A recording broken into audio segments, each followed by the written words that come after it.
Ay, yung bigas. Yun guys, cheese! Guys, nandito tayo ngayon sa Sideran Tanawan. At meron tayong nakita na bagong pagkain na pinagkakagulan. So, na-curious ako dun sa Japanese waffle. So, susubukan natin ngayon. Alamin natin kung bakit trending at pinagkakaguluhan. Tara! So guys, dito natin makikita yung pwesto nila sa right side po ng plaza. Yan po, yung kanto pong kasunod. Yan po yung kanilang pwesto. So ito guys, lapitan natin yung pwesto nila para makita nyo ng mabuti. Yan po. Yan.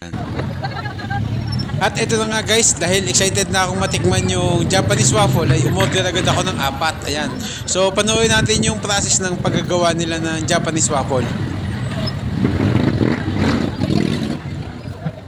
Ayan guys, kita nyo, ang laki nung inilalagay na cheese. Lalo tuloy ako nagutom, so excited na talaga ako. Ayan.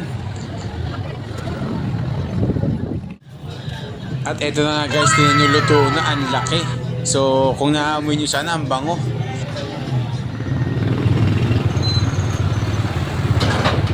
So guys, ito na, subukan na natin. Ay, yung bigas. Yun guys, cheese. Ayan. Kakain na.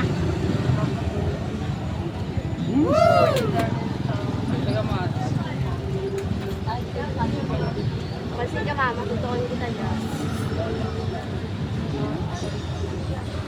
Panalo! So guys, kung gusto nyo matikman itong napakasarap na Japanese waffle, ay pumunta lang po kayo sa Sideran Tanawan. Bandang dulo po sila, malapit po sa plaza, yung kasunod po na kanto. Open po sila ng 2 PM to 10 PM, Monday to Sunday po yan. Ayan guys, tingnan nyo, napaka-cheesy. Kailangan matry nyo to. So until merong Sidera, meron po sila. Hi! Ako nga pala si Jane Lanza. Pasyalan niyo po ang aming cheesy waffle dito sa Sidera, dito sa Tanawan City, Batangas. See you!